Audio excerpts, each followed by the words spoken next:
का महीना शुरू होने वाला है। कार्तिक में होने वाले पूजा पाठ, व्रत, स्नान, दान आदि हमें बहुत ही 1000 गुना फल देते हैं। इसलिए कार्तिक स्नान का महत्व अधिक है। अगर आप कार्तिक स्नान नहीं कर पाते हैं, फिर भी आप कार्तिक के महीने में तुलसी पूजन हमें अवश्य करना चाहिए। अगर आप कार्तिक स्नान कर रहे हैं, फिर तो आप तुलसी का पूजन करेंगे ही।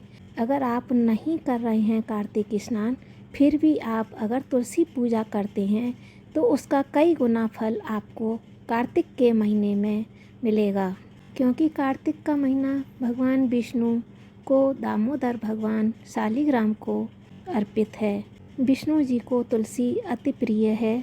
अगर हमको तुलसी जी की कृपा पाना है, विष्णु जी की कृपा पाना है, तो पूरे कार्तिक के महीने में हमें तुलसी का पूजन ज़रूर करें। कार्तिक में तुलसी पूजन करने की बहुत ही सरल विधि आज हम आपको बताने जा रहे हैं। इस वीडियो को आप ज़रूर देखिए। चलिए आपको दिखाते हैं कार्तिक के महीने में तुलसी का पूजन किस तरह से करना चाहिए। कार्तिक के महीने में सबसे पहले हम स्नान वगैरह करने के बाद सबसे पहले तुलसी का जो गमला है उसके नीचे साफ़ सफाई कर लेंगे।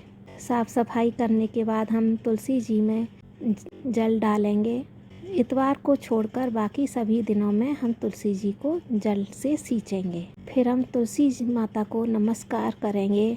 फिर उसके बाद हम पूजा आरंभ करेंगे। जब हम तुलसी जी की या किसी भी चीज़ की पूजा करते हैं तो सबसे पहले हम जल सींचते हैं। फिर उसके बाद तुलसी जी का जो गमला है उसके पास हम स्वास्तिक बना लेंगे। आप चाहें तो हल्दी से या रोली से स्वास्तिक बना सकते हैं, लेकिन बहुत से रंगोली भी बनाते हैं। आप रंगोली भी बना सकते हैं। जहाँ हम गणेश जी को नहीं पूज पाते हैं तो वहाँ स्वास्तिक का पूजन कर लेते हैं। अब हमने स्वास्तिक बना दिया है, उसके ऊपर हम देसी घी का दीपक प्रज्वलित कर देंगे। अगर आप देसी घी का दिया नहीं जला पा रहे हैं तो तिल के तेल का दिया भी जला सकते हैं। अगर तेल नहीं है तो आप दीपक में तिल ज़रूर डालें। अगर तिल होंगे तो आप उससे भी दीपक प्रज्वलित करें। फिर हम पहले दिन तुलसी जी को चुंदरी उड़ा देंगे। फिर वस्त्र स्वरूप चुंदरी उड़ा दीजिए। अगर चुंदरी नहीं है तो कलावा से भी काम होता है, कलावा भी चढ़ाते हैं। उसके बाद हम चावल मोली से, हल्दी से आप उनकी पूजा अर्चना कर देंगे। दिए को भी हमें तिलक करना है। फिर उसके बाद हम दीपक में तिल ज़रूर डालते हैं, क्योंकि जितने तिल चटकेंगे, जब भी आप कार्तिक के महीने में पूजा करें तो तिल का ज़रूर उपयोग करें। कार्तिक की पूजा में चावल नहीं चढ़ाया जाता है, इसलिए हम तिल चढ़ाते हैं। थोड़े से तिल आप दिए में भी डालें। हम कहते हैं कि जितने तिल चटकेंगे उतने ही हमारे कष्ट दुखों का निवारण होता है। फूल भी समर्पित करेंगे। अगर नहीं है फूल तो भी आप बिना फूल के भी पूजन कर सकते हैं। अब हम भोग समर्पित करेंगे। आप भोग में चीनी या कोई भी सफ़ेद मिठाई, मावा की या पेड़ा कुछ भी रख सकते हैं। वाइट चीज़ ये लक्ष्मी जी की पसंद की चीज़ होती है। गुड़, मिश्री, मीठा कुछ भी आप ले लें। मीठा हम सीधे तुलसी जी के गमले में नहीं डालेंगे। हम उनको थोड़ा सा स्पर्श करा के और उनके पास ही रख देंगे।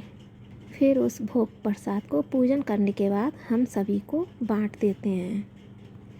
अब हमको परिक्रमा करनी है तो कुछ लोग पहले आरती करते हैं, बाद में परिक्रमा करते हैं, और ऐसे ही हम आरती करेंगे, परिक्रमा करेंगे।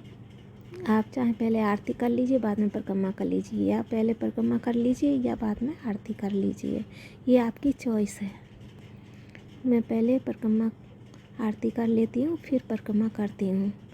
5, 7, 11 जो भी आपसे करते बने उतनी परिक्रमा आप कर सकते हैं। ज़्यादा नहीं कर पाएँ तो कम से कम 2 या 4 परिक्रमा ज़रूर करनी चाहिए। अगर आपकी तुलसी जी ऐसी जगह पर हैं जहाँ परिक्रमा नहीं कर पाएंगे, दीवार के सहारे रखी हैं, तो आप अपनी ही स्थान पर क्लॉकवाइज घूमकर परिक्रमा कर सकते हैं। परिक्रमा करने के बाद हम उस तुलसी जी को आरती देंगे और खुद भी लेंगे। और आपको जो भी आरती भजन आता हो आप वहाँ पे कर सकते हैं। और कार्तिक स्नान की कहानियाँ भी इसी स्थान पर बैठकर पढ़ें। इससे आपको बहुत लाभ मिलेगा, धन सुख समृद्धि आएगी। हम तुलसी महारानी नमो नमो, तुलसी महारानी नमो नमो, हर की पटरानी नमो नमो, इस तरह से आरती गाएंगे, ये वाली आरती गाएंगे। आरती करने के बाद हाथ जोड़कर पूजा में हो रही कमी के लिए हम तुलसी माता से माफ़ी मांग लेंगे और तुलसी माता से घर में सुख समृद्धि के लिए आशीर्वाद मांगेंगे। इस तरह से हमें रोज़ाना तुलसी जी का पूजन करना है। तुलसी जी की पूजा करने में अधिक समय नहीं लगता है, 5, 7, 8 मिनट का ही टाइम लगता है। आप भी कार्तिक के महीने में तुलसी पूजा इस प्रकार से करें और ज़रूर करें। और शाम के समय हमें तुलसी जी के पास घी का दीपक प्रज्वलित करना है, तुलसी दीपदान हमें करना है।